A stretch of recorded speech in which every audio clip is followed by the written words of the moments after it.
About to begin the second half here at Eastern Florida State College in Melbourne. 40 minutes to determine who will move on to the 5A state championship game and face Miami's Columbus tomorrow afternoon at 5:30. As we start the final 40 minutes, it's Boca Raton that leads Eastlake 1-0 here in the second 5A state semifinal.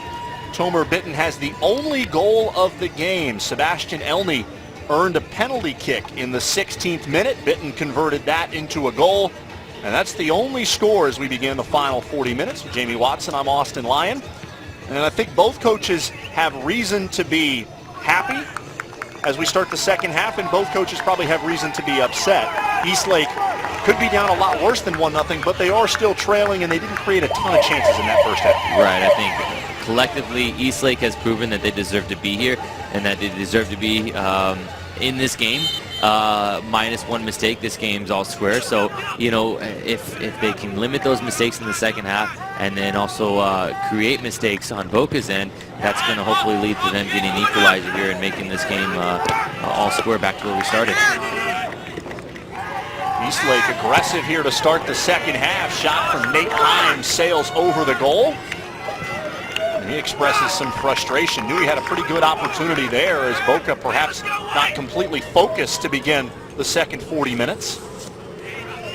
And Eastlake just one mistake away from tying the game. You're right, and it's going to take a moment like this where Himes does a great job of beating Mangos, who's been a good defender so far. This game has proven himself very capable, but from that angle, he's got to realize that's a very, very difficult angle to shoot from.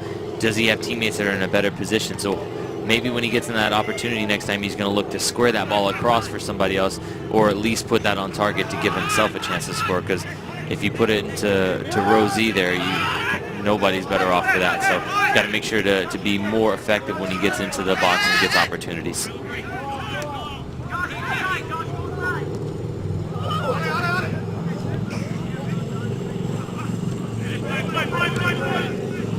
Elney trying to make a run down the middle of the field.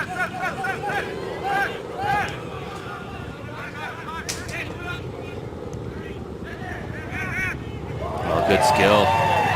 It's Pierre Goris, the right midfielder, with an impressive turn. Though, Austin, because if he makes that great turn there and beats his defender, but then his next touch is the ball that's square to the other team, it's all for nothing. So once you do a great individual skill check like that, you got to keep possession after that.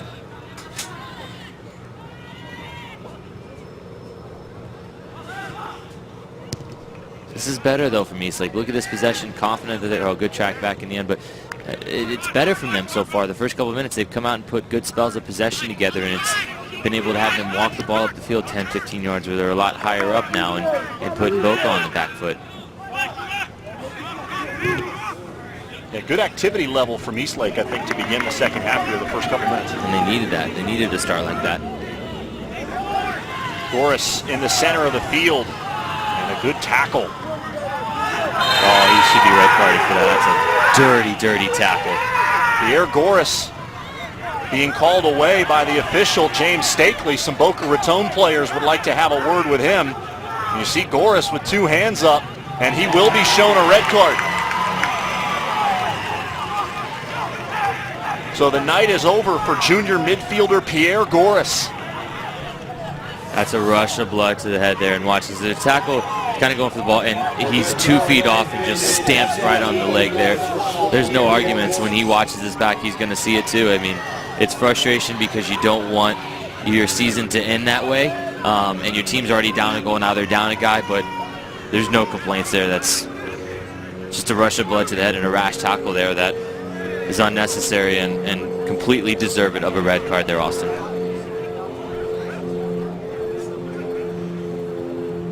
Training staff out onto the field as Pierre Goris heads to the sideline. That's Sebastian Desir, fourth-year varsity player who's emerged this season. This is the most productive season of his high school career. 5 goals, 8 assists. Starting right midfielder for Boca Raton. And an assistant coach and a trainer out to look at Desir. You certainly hope that he is able to stay in the game. Be a shame for the senior to have his high school career end with a play like that. Clearly malicious on the part of Pierre Goris. And as you mentioned, perhaps just in that moment it was malicious, but no question about the necessity for a red card. Right, and it's generally when your instincts are your first shout, your first thought, what it is generally 9 times out of 10 right. And instantly, Austin, we both said to ourselves that that's a red. I mean, and we both, your reaction, my reaction, you know, we've been around the game enough to see this, and you know that you could just tell it wasn't one of those where you could go, I'm sorry, I meant to go for the ball, and it just moved at the last second. Sometimes that happens, and you say, okay, those are more of a yellow card caution in that situation. But when you miss the ball by 2 and 3, that's and our crew here has done a fantastic job. We'll see this slower. So to see it the first one, it's hard, but it's clean. Now the ball's gone. Look, he's 3-4 yards there. That's excellent camera work there. Fantastic camera work. If you can't, I don't understand what argument you could make against that. I mean, that's a clear red card. I hope Sebastian Desir is okay there. And that's, as a junior, Pierre Goris, 2 seconds ago he's making, or excuse me, 30 seconds ago he's making a brilliant play there down the sideline. He's obviously a very good player. You can't make those mistakes at this level in a state semifinal. This is going to cost your team. They've got to play down a man now, thanks to you making a rash decision there, and he's got to learn from that. And I hope when he comes back next season, he can turn this into a motivational, positive thing where he learns from this mistake. But right now, it's a tough moment for Pierre Goris there, and you feel for him because he's got to be out on the bench now watching his team play, and he can't be a part of this. But you know, it's no complaints from my end on that. What about you, Austin? Yeah, I think it's certainly on the slow-mo replay, easy to see how far away the ball was from that attempted tackle. And so Goris frustrated as he'll take a seat on the bench, junior midfielder. And not only does Eastlake have to play a man down, but Goris is one of their best players. He's got 10 goals and 4 assists this season. So the uphill battle is now even more challenging. And Nate Himes with a terrific effort to earn a corner for Eastlake. These moments become even more important now, Austin. Set pieces you can get numbers for. They've got all but one now inside the box here. So this is where you have to capitalize on these opportunities. And if you're Boca, you have to be extra tight here, close to your man, marking up so he doesn't get free here. You can't have this breakdown here if you're Boca. And Eastlake, you have to take advantage of these moments. And a test for the keeper as well, Colin Foodie. That's a low ball. Boca Raton unable to clear initially. Kept in by Alex Ramirez. And a tackle and a lot of frustration on the face of the Eastlake players that there was no foul call on that tackle against Alex Ramirez. We'll take a look here again. So initially, right, so there's the jersey pull, and then you see their feet just get tangled, so it's not much, but obviously at full speed, when your feet get clipped like that, you're going to go off balance and you're going to fall, and it's an awkward fall, so it looks a lot worse than it is. But when you're running full speed, Austin, you get that little clip, you're going to get thrown off and you're going to go to the ground there. So I can't, for the life of me, I can't figure out how that wasn't given there, but you know, play on here and we'll go forward. Great turn by Page there. What a skill check there. Page chips it into the box, and the header goes over the net. Boy, we have seen Nate Himes time and time again give up his body in an effort to try and get his head on a ball that could potentially tie the game. How about that? A little something special from Josh Page there. Quick little Maradona turn on it. Beats his defender. Cheeky outside the right foot cross there. And Nate Himes, it was just a bit too tall for him to climb the ladder and get to. But, you know, it's a good response. They've been down a man, but they've gotten a couple of quality attacks here in the last 2 minutes. Down a guy right now. So can they use this to kind of to rally around? Well, you got 35 minutes to find out here, Austin, but you know, it's going to be interesting to see how the two teams respond now. If you're Boca, you need to get on the ball, you need to possess the ball, you need to pass this team off the park here because you need them running right now. You've got an extra man, the field's got, they need to make it as big as possible. It's a big wide field here, you need to use all of it right now. And Eastlake, you're going to have to make the most of these opportunities when you do get going forward. No question that Eastlake has been the more aggressive team here in the first 5 minutes of the second half. But the Eagles down a goal and now down a man after a red card was given to Pierre Goris.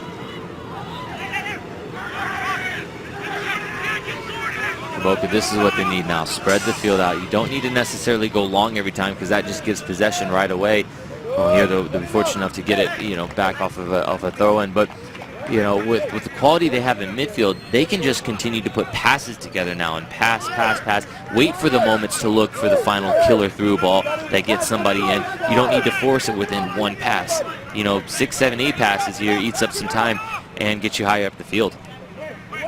Philip Toth, throw-in specialist. Elney at the top of the 18. And that shot attempt is well wide. Rolls away harmlessly for Eastlake, and a goal kick for Sean Caulfield.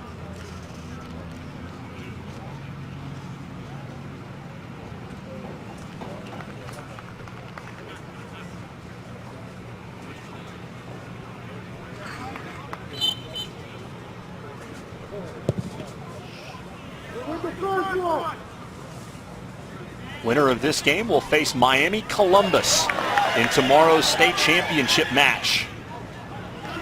Page trying to put together another run, just tapped away by the Boca Raton defender.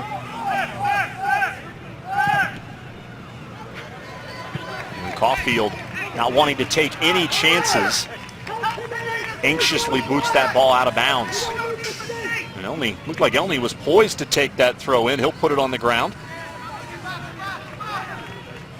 Elney now with a chance in the middle of the field, rips a left-footed shot, chance for a rebound. Sam Ward came flying in, looked like he was in position after that deflection, but never quite got a good touch. Sam Ward was in a great position there off of a fortunate bounce, and he just misread the spin on the ball, and as it got through, he expected it to be in front of him in the spin. The flight of it took it around, and then you see another instance where a foul is not given here. Josh Page has just cut the ball by the defender there.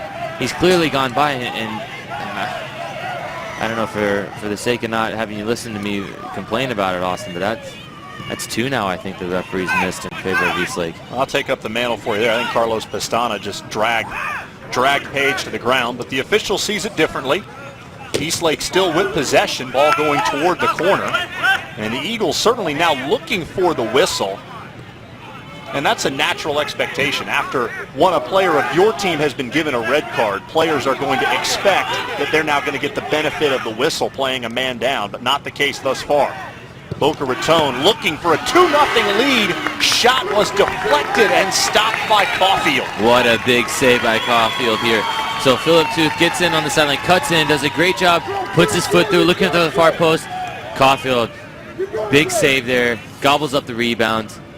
That's a big save there. You can't go down 2-0 right now this quickly after the red card, and Eastlake's done well to keep the momentum since the red card, so that's a big important save for his team there. Caulfield, a good shot stopper, showing his athleticism. And Coach Alex Stenson says he thinks Caulfield is good enough to have a career beyond college as a keeper. Obviously a long way to go for the junior, but the most experienced player on this team, member of that Region 3 ODP team, which will go to Argentina in a few months. And this just his 7th game of the season for Eastlake. He missed a lot of time with his regional commitments. And when you're part of that regional pool, as we touched on earlier, that means pretty much Region 3 is from Texas on over to Florida, up to North Carolina. That kind of southeast region, good skill here by Elney to get by. Meaning he's one of the top 3 or 4 goalkeepers in that south. Good run here. This would be a great goal. Oh, good tackle in the end there. Great tackle. But that speaks to the impressive showing he's had in front of ODP coaches, that he's considered one of the top 3 or 4 goalkeepers for his age in the southeast region of the country. So, I mean, what's on display tonight, you see he's been very sure, very confident in his ability coming out, collecting crosses, shot stopping. He's bringing a lot to the table, and he's obviously on a lot of radars for a lot of important coaches around the country. Good individual effort by Nate Himes, and a good tackle in the back will lead to a throw-in for Boca Raton. Jose Pineda, the senior off the bench, known for his tackling ability. Marcelo Castillo says he's a terrific tackler, and a good example right there. It's all about the timing in that tackle. Is it going in strong, but making sure you've got the right timing in that, so it's not to give away a foul. And Jose Pineda just put a clinic on there. If you're watching at home, that's how you tackle right there. So Eastlake with a throw-in. Just less than 30 minutes remaining in this second 5A state semifinal. Eastlake down a man but playing well here against a heavily favored Boca Raton team. Ball settles, chance for a cross into the box.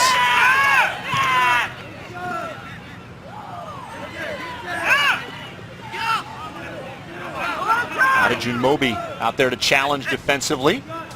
Eastlake showing some poise here, playing a man down.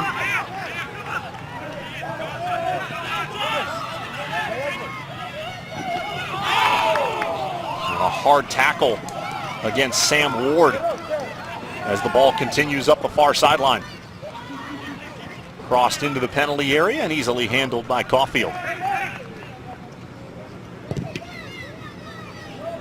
We've seen a lot more tackles in this second half. And much like in the first game between Oviedo and Columbus, you can feel the intensity starting to grow, getting a little chippy between these teams as well. Yeah, the pace of the game has really picked up in the second half here, Austin. That's a good observation because you're right.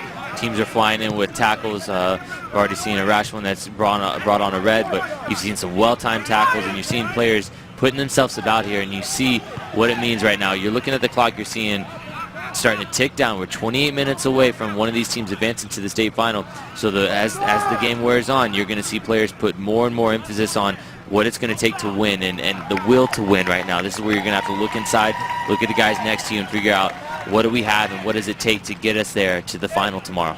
Carlos Pastana and Max Guy engaged on the near side. It'll be Guy with a throw in for Eastlake. Headed out of play by the Eagles. So possession promptly goes back to Boca Raton, and the dangerous throw in of Philip Toth.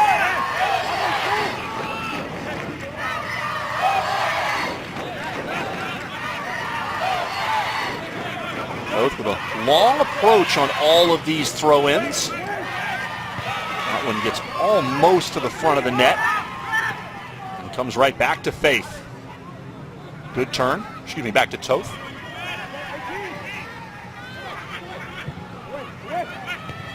Chipped into the box and promptly headed out by Eastlake. A quick follow. Hard shot on the ground, but wide. Find it there with a nice rolling ball back to him. Decides to have it go from there. One of those you either catch it sweetly and it goes to the top corner, or it just rolls wide. And that was one of those that he just didn't catch cleanly enough, and it just kind of trickled wide. No problems for Caulfield. And this is where you have the problem. You see Himes is up there, and when you're down a guy, normally he'd have more help, coming from the midfield running onto that. So when he flicks these on, there's nobody in behind him or running off of him because they're down a guy, So that's, you're starting to see the effects of going down a man here. As players are having to do a lot more on their own individually rather than doing it collectively as a group because they are down a man. Times whistled for being offside. If you're Alex Stenson, Eastlake coach, how much time do you allow to run off the clock before you move guys up and start to be more aggressive offensively and maybe give up a little bit in the defensive end? Yeah, it's a good question, and each coach is going to have their own kind of idea of when that magical moment is of there's another great tackle there. It's not a foul for me, but anyways, you've got to decide, because at what point is too early, what point is too late. Certainly on opportunities like this, you want to get as many numbers in the box as you can and get a good quality ball in here. But for me, with this water break that they have, they've got an opportunity to collect themselves together as a group, have a word from their coach, and maybe that's the moment when he decides, let's push more numbers up and start taking chances. Ramirez, left-footed free kick. That did not make it past the initial line of defense for Boca Raton. Kept in play along the far sideline, and now won by Ramirez. He takes it deep into the box. That's out of bounds, and it will be a goal kick. Another one of those good tackles we were talking about. So good timing, comes sliding across there, the defender, and is able to get down early and play the ball off of Ramirez, who had done a great job of, mind you, poor ball in, but he's tracked it down, won it off the defender, gone one-on-one, but in the end it's bounced off of him for a goal kick there. But good individual effort by both Ramirez to win it back, and then the defender to slide tackle it off him for a goal kick.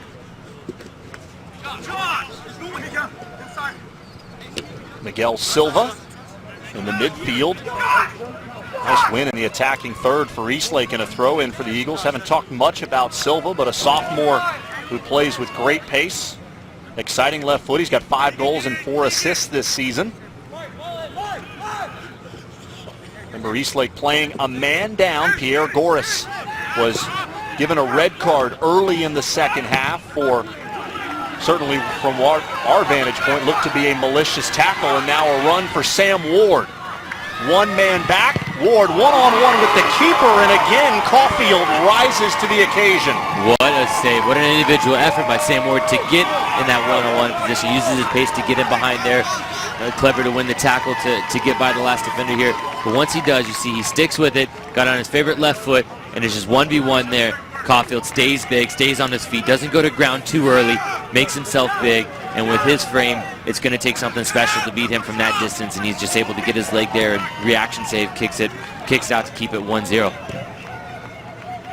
Caulfield has just been fantastic. I mean, when you get a penalty kick awarded, it's basically a 50-50 proposition. Caulfield chose the wrong direction. It resulted in a goal for Bitton, but other than that, he has been fantastic. Yeah, you can't blame him for that. I mean, that's just one of those you expect to score, and the keeper makes a save. It's a great save, a big thing, but no one really expects you to save that. And everything else that he's been expected of tonight, he's done. So I mean, he's played his part for his team and stepped up when called upon. So he's played a great game. Now they're going to have to do this collectively going forward. They're going to have someone step up and be just as big on the offensive end, because he's been doing a fantastic job on the defensive side of things. He's just looking for one of his teammates to hopefully do their job up front, and maybe that could be Himes to get in on the end of something here. Another sure tackle in the back from Boca Raton's defense.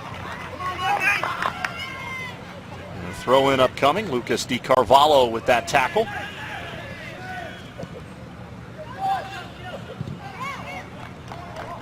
Sharply kicked out of play by Jose Pineda. Another throw in for Eastlake. Approaching the water break timeout here in the second half. Page with just a little bit of a push off to try and get free, but that ball scooted past him and into the hands of Colin Foodie. Well defended. Sam Ward just got unbelievable amount of pace over there, but the defender's done well to just kind of ride his tackle and just get him to kind of, that was Keegan Allgate there. He's done a good job, and now him and Sam Ward are having words over there, but you can see he's just done a good job of kind of using his pace and using his body, shielding him off there, winning the ball, and then they get the foul here.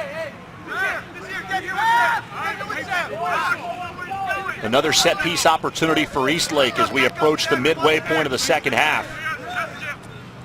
Alex Ramirez, dangerous left foot. Boca Raton not completely set up. That ball into the box. And Colin Foodie got just enough of it to push it out of bounds. I can't say enough about this ball coming in from Ramirez. This is perfect. It's curling in. It's going to be right at the 6. It bounces, takes a little deflection, and Foodie does a great job of making the initial save and the quick reaction to punch it wide. Now a corner kick. Ball still alive in the box. Still alive. Page can't get it off. One more try. The wall of Boca Raton defenders keeping the ball away from Foodie. Finally, the ball is headed out of the box. One more shot. It's wide. 3 or 4 chances for Eastlake in that sequence. You're going to see Penegos end on the ground here because he takes one off the chest. This is about desire and the will to win. Watch this. This is the one. Saves it right off of his chest. Stays big. The wind's gone. You can see he's blowing out of his cheeks there because he's got no wind left in him. As soon as this gets cleared out, he's going to collapse to the ground and try to catch his breath because he took that square right off the solar plexus there. But Austin, that's not about anything that a coach can teach there. There's nothing that you can do to train for that. That's about who has the desire to be first to that ball each time, who's going to try to clear it first, throw yourself in the way of it, take one off the stomach, get the wind knocked out of you to save a goal there for your team. I love seeing that, committed defenders defending there to save the goal, to save the lead. You have to respect and love that kind of play on the defensive side of things. Julian Penegos heads to the sideline, playing with a hamstring injury, but he started every game this year. Guy who consistently wins balls. This Boca Raton defense being put to the test. Miguel Silva, George Tarantino, both chances during that last flurry in which Eastlake had 3 or 4 opportunities to get a good Foodie. And the officials signal that we've reached the mandatory water break here in the second half. 20:37 on the clock. Boca Raton clinging to a 1-0 lead against Eastlake. And you would think that Eastlake is the team that's playing a man up given how aggressive they are, and they are controlling play really throughout that first 20 minutes. And sometimes that happens in soccer. It's a weird mental aspect, a weird kind of wrench that gets thrown into the plans here, because you don't necessarily always train to play down a guy.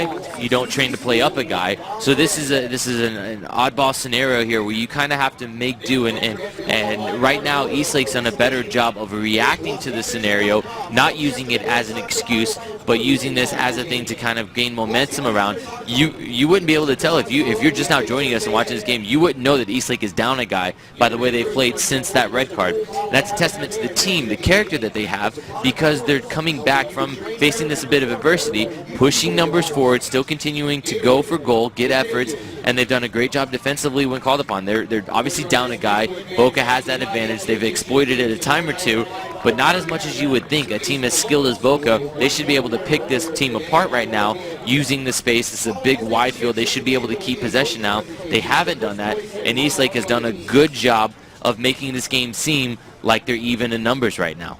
And to their credit, that's what they need to do right now if they're going to want to go searching for an equalizer and get one.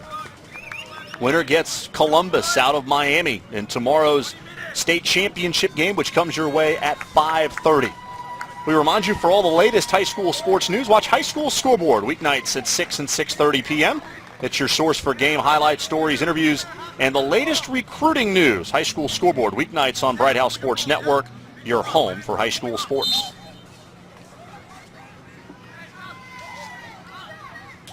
Keeper Colin Foodie will take the goal kick for Boca Raton. And the defense has done a nice job in front of Foodie for as many chances as it seems like Eastlake has had.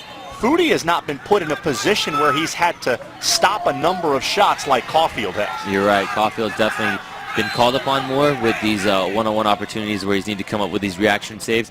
Foodie, when he's been tested, like the one we saw where the ball bounced in off the free kick, he was able to make the save and get it away. You see Elney there going up for a challenge, get undercut by Ramirez there, and that's a tough landing. You talk about getting the wind knocked out of you from a shot. That's a case where you're getting the wind knocked out of you by the ground, and that hurts. That's not a. That's just, you need a couple of seconds to catch your breath, and he's saying he's fine. That's good sign to see there, because Elney's an important player for them. But I imagine he's going to have to go off now that the clock stopped and the trainer come on. So it's tough to land on that ground as it gets a little bit colder in the evening too, and the ground gets a little bit harder. That just feels worse. It never feels good. That feels a little bit worse when it's a little bit colder outside and the ground's a little bit harder. You see Elney holding his lower back as he walks to the far sideline. Member of the training staff here from Eastern Florida State College walking with Elney. We certainly hope the talented junior is able to come back into the game. Mentioned this in the first half. Offers from UCLA, Clemson, and Michigan. You'd think that list will grow given his talent. 18 goals, 20 assists this season for Elney. He'll be an exciting player at the next level if he can continue to work hard, regain that form that got him into residency, you know, day in and day out consistently. That's the big thing for him, is the consistency part of his game. You know, he's shown glimpses of a great talent, but he's also shown glimpses of moments where he needs to be a little bit sharper mentally and more focused in moments and make the right decision in certain cases, where tonight he's maybe looked to dribble and beat players on his own when he could do it through passing and solve problems with his passing. He's maybe done it one too many times for my liking, because of player his quality, you get held to a higher standard, and I know he'll hold himself to a higher standard. So as he goes into that next level, that's a side that he'll be looking to really prove that he can do, is do it consistently day in and day out at a top-notch level. Action resumes here with 20 minutes remaining in this second state semifinal. And ball trickles out of bounds along the far sideline. George Tarantino unable to keep it in play for Eastlake. Throw in for Boca Raton. And Elney back at the center line ready to check in. Yeah, he's one of those players. He wasn't going to stay on the bench long, was he? He was always going to tell the coach once he got over there, I'm fine, put me back in. You expect your better players to want to play in these moments, and no difference here with Elney.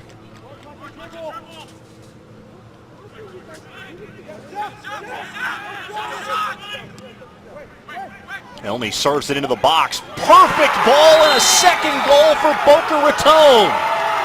What a finish. What a finish there. Pestana there with the left-footed volley. This is a fantastic finish. As we'll take a look here.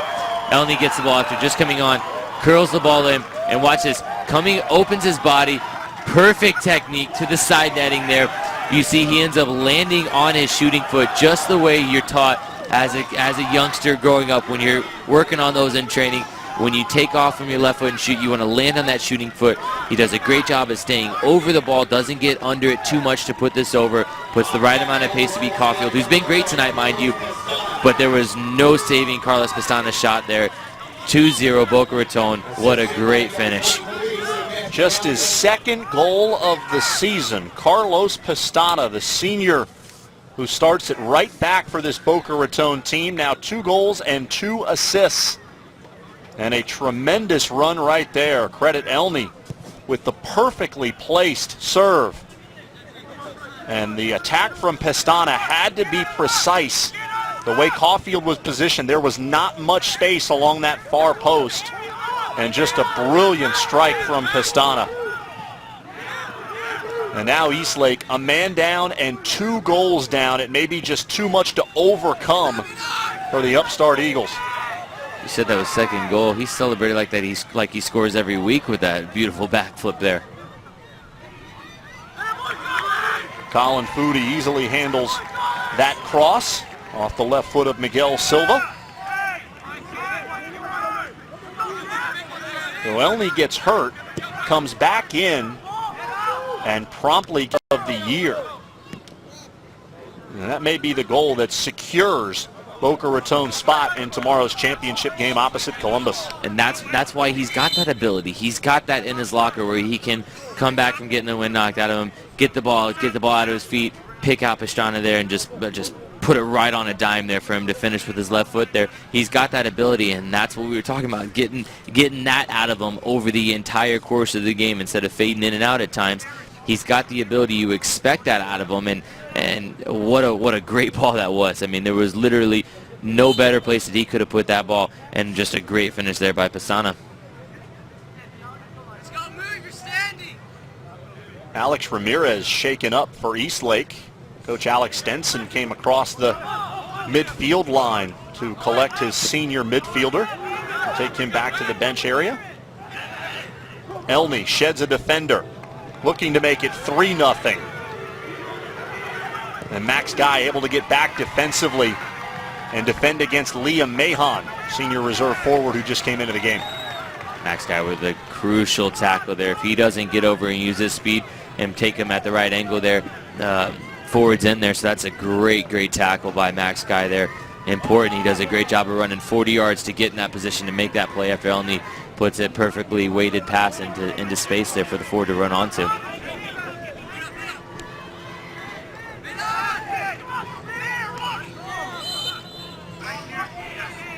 Both teams now getting some of their reserves into the game. Dino Papadopoulos, junior forward, has come on. 3 goals, 4 assists this season for the junior.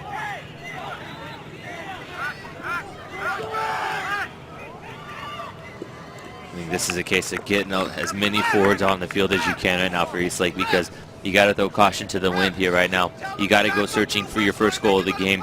You got to get back into this game, and the longer it takes for you to get your first goal, the more and more pressure mounts, and the harder it's going to be to score. Eastlake created some chances when they were trailing by a goal, but now a 2-goal deficit. And playing a man down as well.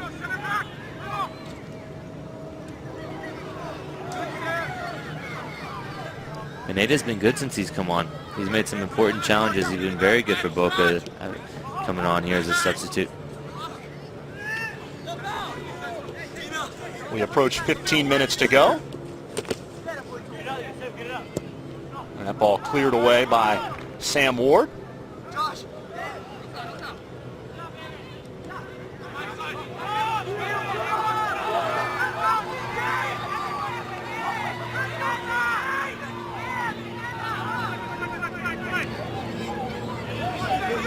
Boca Raton trying to space the field now and milk the final 15 minutes of the clock.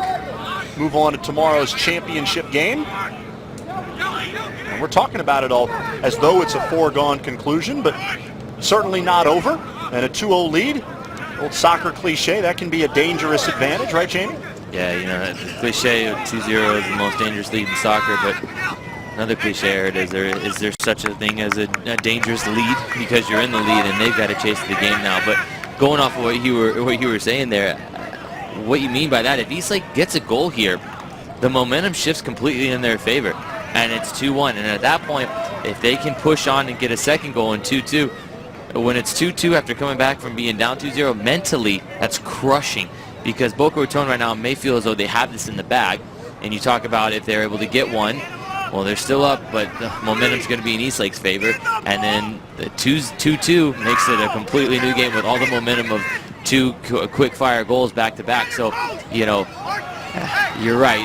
It is dangerous, but the way Boca Raton's playing right now, being up a man with 2-0, it's going to take something special for Eastlake to come back from this. And they're going to be looking to, Boca is, to go forward and get the third and really ice this game right now.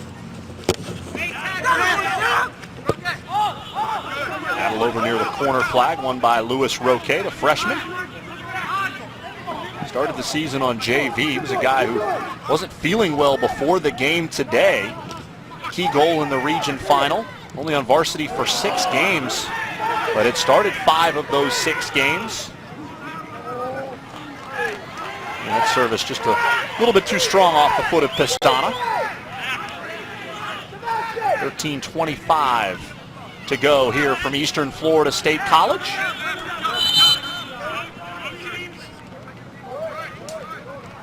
Stay tuned here on BHSNLive.com, or if you're in our Bright House viewing area, turn on the TV to channel 47, HD 1147, the 3A state championship match. 8 o'clock kickoff between Merritt Island and Choctawhatchee. Mustangs trying to continue what's been a successful 2 weeks here at the state soccer finals for Central Florida teams.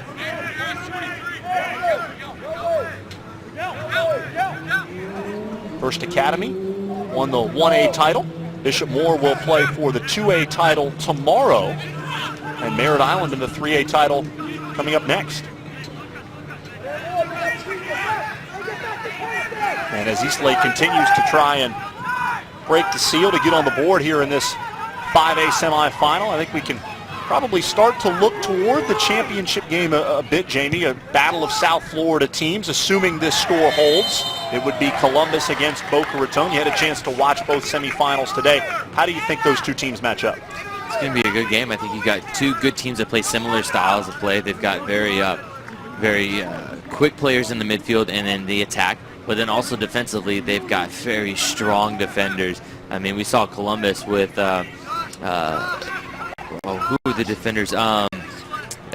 Casey Quintero, he was fantastic, and Joseph Tolgasi, that's right, well pointed out there by you, Austin, that those two were very strong and very difficult to break down. I'll be interested to see how Tomer Bitten and Elney square up against those two, because they didn't really face two attackers like those two guys did Columbus earlier in the earlier match. So now having a little bit stronger of an attack coming at you, we're going to see how tested they are. And, you know, Quintero had that unbelievable clearance off the line earlier that saved the game for them when it was 1-0 late on in the first half. So he's a special defender for Columbus. But, you know, it's going to be very interesting to see the Bobcats here of Boca Raton versus that Columbus defense.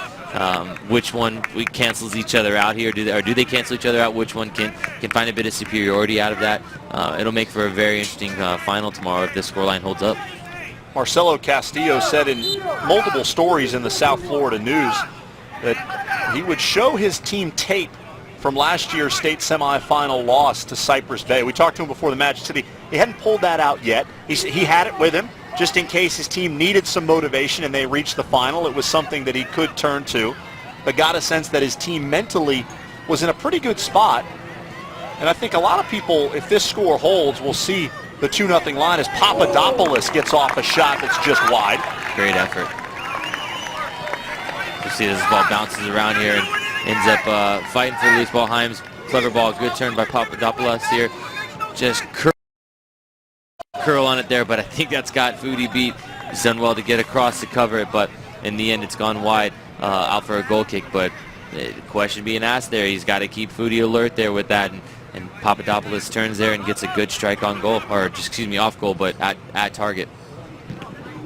With Boca Raton leading 2-0, I think a lot of people may pick up the newspaper tomorrow and see the 2-0 scoreline and think, well, Boca Raton was the favored team, and they did what everyone expected them to do. They took care of business. But in terms of the play, I think Eastlake certainly playing a man down in this second half has shown well. Boca Raton has not dominated the game. The goal in the first half was a PK and then a brilliant finish by Pastana here in the second half. You take away the PK, and I think that it's been fairly even here, both sides. Yeah, I think you're right. I think right now the scoreline's a bit deceiving, because you would look at this and see Boca Raton's up 2-0, and you wonder, have they had this in hand all game long? But for me, it's been in balance for a while now, and there's been, as we can see a card here, interesting decision here. Is that Tomer Benton with the... That is Tomer Benton. He's already been carded. That's his second yellow card of the match. By the way, if he's out, if he gets red carded here, that's interesting to see here, because if Tomer Benton is booked here for the second time and he has to miss the final, that's devastating for Boca Raton. Well, that's his second yellow, so certainly out for the rest of this game. Question would be, what's Tomer Benton's status looking forward to tomorrow's championship match? Well, he's taking his armband off here, and you can kind of see what he's looking like he's done for the night. And there's a discussion going on between the referee and the head coach Castillo over there. I don't know what's being said here, but try to see here, because he got booked early on in the game for blocking a free kick, and he's walking off. His night's done. We'll have to check and see, Austin, if he's suspended for the final there. But if he is, that's absolutely devastating loss. Or look at the action here. You see the sequence. Let's see what he does here. And I think that's... If he's gotten 2 yellow cards for early on in the game, just dancing in front of the ball so they couldn't take a free kick, and one of the best players on this team misses a state final because of that, that's shocking. There's no need for that. Neither one of them, I think, are even deserved yellow cards. You see a shot here by Page going to the wall. But if a player of Tomer Benton's quality doesn't get to play in the state final for 2 silly yellow cards like that, for me, I'm at a loss of words for that. Well, with 9 minutes to go, worth noting that they're now playing 10 on 10, so even strength. Eastlake has been a man down for virtually the entire second half. And we're checking with people here to try and find out if that 2 yellow cards would mean that Benton is out of tomorrow's final. Provide some clarity on that for you. We got our guys checking on it. Austin, we got guys, apparently. We got guys to check on that. Best in the biz. Page has whistled for a foul, and his frustration is mounting. I think he may be shown a card here as the clock stops with 8:17 to go. James Stately busy, and now there's a yellow shown to Josh Page, the forward from Eastlake, and I think he's been on the wrong end of some foul calls this afternoon. We're going to take another look at this again. So Josh Page here takes a touch, goes in, just kind of gets caught up there. He just gets tangled up there. There's nothing more to that. I think the center referee got some brand new yellow cards today, and he wanted to show them off to everybody. Awesome, because there's been so many needless bookings tonight. That's not a booking, not here, not on Sunday League, not in the professional, not college, anywhere. It's never been a yellow card there, and I don't mean to be critical of that, but just decisions like that just have affected the game because Tomer Bitten's out now, and now we're playing 10 on 10. Now, mind you, he's got it 100% correct on the red card. No arguments there whatsoever. The right decision all the way, but it's 3 yellow cards off the top of my head that have been given that are a bit quick and easy for my liking. One thing I do wonder about is that you have to figure these officials were here watching the Oviedo game, and that got out of hand in a hurry in the last 5 minutes, and you wonder if maybe that's in the back of his mind, thinking I'm not going to allow things to get chippy at all down the stretch like they did in that last game. It's a great point, yeah, because you're right. There was some instances where maybe stricter officiating in the first game would have limited some of those hard fouls that we had at the end of the game, where is this one kind of keeping that in the back of your head, like you said. This is Sam Ward cruising up the sideline. He's got pace for days over here on the end. And there's a little something.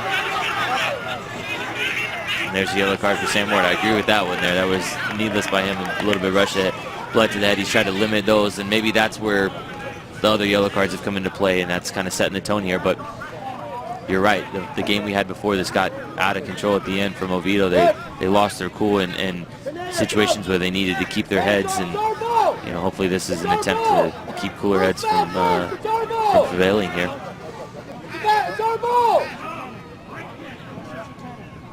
So with 7.5 minutes to go, the outcome perhaps still a bit in doubt. Eastlake down 2 goals, and each team has had a player leave the field because of an ejection. It was Pierre Goris, the right midfielder for Eastlake, in the early moments of the first half, whistled for a red card. And now a player behind the defense, Foodie, comes out to challenge a shot and a score for Eastlake.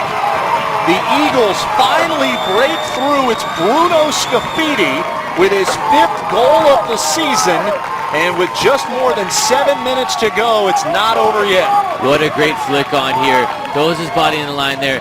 Scafidi comes out. Foodie unlucky to win the challenge there. I believe that was Josh Page that flicked that on. I'm not 100% sure. We'll take a look again and see. But what a finish there by Scafidi. Does a great job of challenging an on-rushing Foodie there. Is able to win the challenge. The ball bounces fortuitously for him right into his path, and is able to put it into an empty net for the last 7 minutes and 20 seconds here. It's going to lead to an exciting finish here. What a critical time to get a goal. The game's just gone 10 on 10, excuse me. And now they made it 2-1 here with 7.5 minutes to go. This is what you talked about, the dangerous lead, isn't it? Because now where's the momentum? And you can hear it in the stands. It's starting there, translating to the field. So maybe you were on to something a few minutes ago there, Austin, when you said that. I have to credit our producer, Chris McCulley, with reminding me about the perils that exist with a 2-0 lead. And so now Eastlake with all kinds of energy, just more than 7 minutes remaining. And can Boca Raton hold on with one of their stars on the sideline? Tomer Bitten, 2 yellow cards, out of the game, and a long run up the field by Papadopoulos. Can you believe it? What a finish! What a finish! 2 quick strikes there after a beautiful long ball played in, perfectly weighted over the top. And what a finish there by Papadopoulos, knowing he's going to come out for a big challenge from Foodie there, willing to take the hit to get the finish. What a ball here by Max Guy. Just a perfect, gets his head up, sees it, perfectly weighted, and look at that, takes a clothesline to get the finish. No problem whatsoever. At that moment, throwing his body on the line there to get the goal. 2-2. Where were we at? At 7 minutes and 20 seconds, it was 2-0. Becomes 2-1. If my math is wrong here, less than 30 seconds later, we have a game that's 2-2. Where we were at the beginning of the night, 10 on 10. And now you really look like a genius talking about that. You and Chris McCulley talking about dangerous lead, because it's 2-2, and right now it's only looking like one team's going to score with this momentum. It's all Eastlake right now. 2 goals in the span of 37 seconds here in the second half. Eastlake, for much of the second half, played a man down, went behind 2-0. And then after one of Boca Raton's top players, Tomer Bitten, exited the game with 2 yellow cards, Eastlake has come alive Bruno Scafidi with his 5th goal of the year with 7:20 remaining. 37 seconds later, Papadopoulos, a reserve forward, with just his 4th goal of the season. And we are even at 2 with less than 6 minutes to go. Setting up for an exciting finish here, but it goes back to the talking point of getting the second yellow for Bitton, rolling the ball 5 feet away there, and the decision from the center referee there to give a second yellow to make it 10 on 10, and both of those goals have come since it's gone 10 on 10 there. So the big talking point there, big sense of controversy around that decision to send a second yellow card and send Benton to the bench there for the rest of the game, and even the team's up at 10 on the field. So that's had more of an impact than we could have ever imagined, I think, Austin. This has changed dramatically. Unbelievable turn of events. We've just been handed a note here that Tomer Bitton would be eligible to play in tomorrow's final. And another yellow card has been issued. This one's going to go to Max Guy.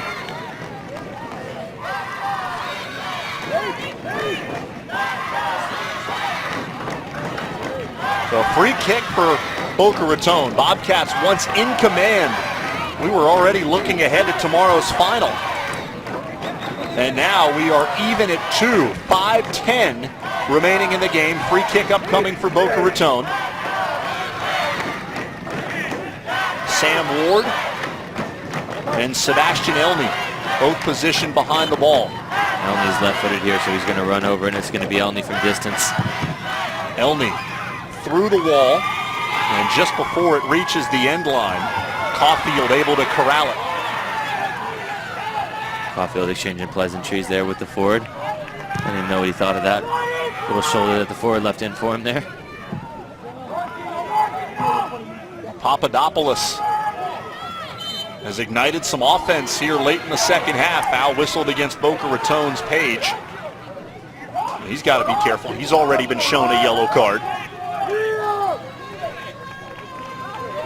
Each player down a man. It's 10 on 10 here in the second half. Tomer Bitton, the leading scorer for Boca Raton, had a PK goal in the first half. He's on the sideline. 2 yellow cards. Pierre Goris, the second leading scorer for Eastlake, picked up a red card early in the second half. He is on the sideline. 2 of the top players for each team, a top player for each team, will not factor into the outcome here down the stretch. And it's interesting to note, too, that if Eastlake does manage to complete the comeback here and win, Pierre Goris will be suspended for the final because he received a straight red. So whereas Bitton will be eligible to play in the final with two yellows, Goris will be because he got the straight red, will be suspended for the final. So that comes back to prove even more costly for them if it has an impact on tomorrow's final as well. A couple of changes being made both ways. Philip Toth primed for a long throw-in.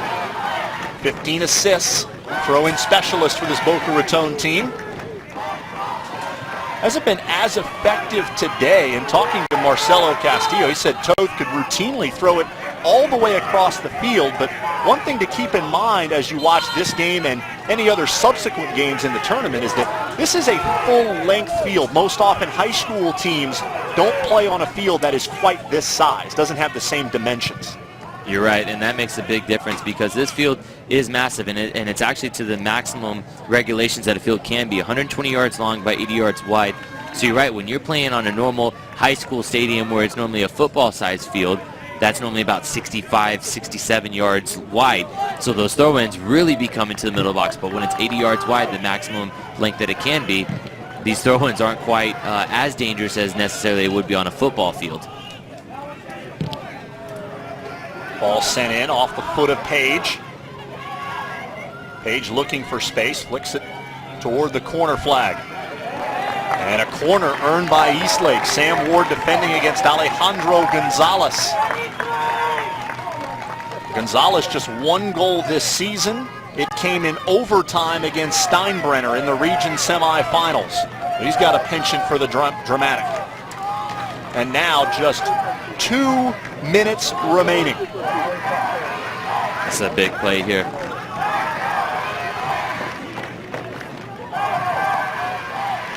Pretty good cross to the far post, and the shot is just high. What a chance. What a chance. The ball bouncing right in the box for the Eastlake defender to get on the end of it. He hangs this cross, gets headed back, poorly cleared, and the ball, you can see what it does there. It bounces just before it gets to the Eastlake defender's foot here. We don't have a name for him here on our roster. We're trying to figure out who that is, number 8 there. But it just bounced right before it got to him. If he's able to get there and he's leaning forward and get that before it bounces, that's a great opportunity to score there. But in that moment, when you're falling backwards and that ball bounces, you're always leaning back and more likely to hit that over there. But we're talking inches there, Austin, inches from being a goal. Approaching 1 minute to go. Sebastian Desir back on the field for Boca Raton. Good to see that. He was injured, got cleated early in the first half. Time for perhaps one more push for both of the teams. Gonzalez has it taken away. Desir looking to start something for Boca Raton. Poise and control, certainly a huge factor for both teams defensively here in the final minute. Played up the sideline to Gonzalez and kicked out a play by Aaron Kleiner. 30 seconds remaining.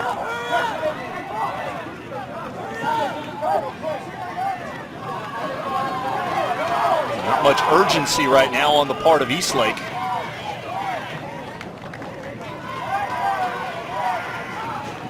Headed into the box. Foodie comes off his line to make the play. 10 seconds to go, and that's likely going to put us at the end of regulation. One final long boot off the foot of Foodie.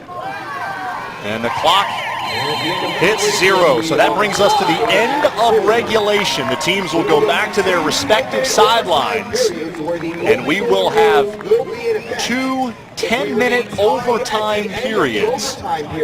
And it is a golden goal or sudden victory. So if either team scores, that ends the game.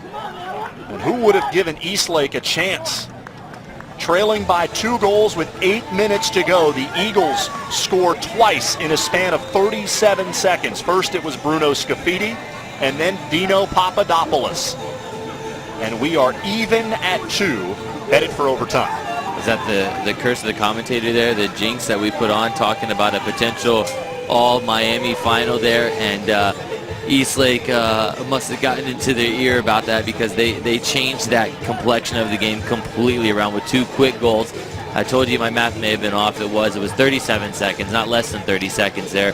But, you know, it's just 2 quick-fire goals. The momentum is severely in their favor right now. Playing 10-on-10. I think this actually favors Eastlake with this field being this open and this spread out, because they've got quick players there that are able to get in behind. They're able to use this space, and when they have the opportunity to get forward, they've been doing it effectively, especially in the last 10-15 minutes of the game, Austin, and they're able to cause problems with the Boca Raton defense, and well, it led to 2 goals in the end there. So, you know, when it was 11-on-10 and Boca was up 2-0, the game looked in hand, but when that second yellow was given to Tomar Bitten, that really changed the complexity of the game.